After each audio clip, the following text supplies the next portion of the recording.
আসসালামু আলাইকুম, স্বাগতম জানাচ্ছি আজকের ভিডিওতে।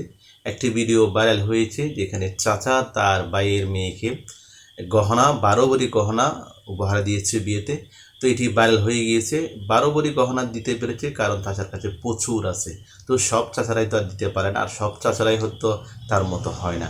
অনেক চাচারা আছে তাদের কাছে প্রচুর আছে কিন্তু তারা দেয় না, তারা আপনজনদেরকে দেয় না। কিন্তু এই চাচা তার ভাইয়ের মেয়েকে গহনা উপহার দিয়েছে, সেটা আসলেই তার মহৎ একটি তার চরিত্রে। কারণ সব চাচারাই কিন্তু দেয় না, অনেক চাচাদের কাছে আছে। বাংলাদেশে এমন অনেক শিল্পপতিরা আছে যাদের প্রচুর ইন্ডাস্ট্রির প্রচুর সম্পদ, কিন্তু তার আপন যে বাইরা রয়েছে তারা কিন্তু তেমন কিছু পায় না। তো এইখানে এটা এটা স্বাভাবিক হওয়ার সেটা হয়েছে। তার আপন বাগিনা যেহেতু বাইয়ের বাইয়ের মেয়ে, তার মেয়ের মতো সে তার উপহারগুলো দিয়েছে। তার কাছে আছে, দিলে সমস্যা নেই। কিন্তু অনেকে আছে তাদের কাছে প্রচুর টাকার পরও আত্মীয় স্বজনকে দিতে চায় না, আপন ভাইয়ের ছেলে মেয়েদেরকে দিতে চায় না। সেক্ষেত্রে এই চাচা তাদেরকে দিয়েছে, তাদেরকে উপহার হিসেবে দিয়েছে, তাদেরও প্রচুর আছে।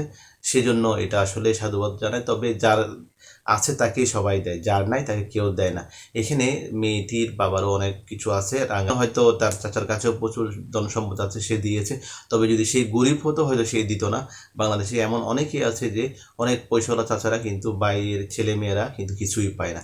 সেটা হয়তো যার কাছে আছে তাকে সে দেওয়া হচ্ছে, মানে তেলা মাথায় তেল দেওয়া বলে না, এই কথাটা আসলে অনেকটা বাস্তব।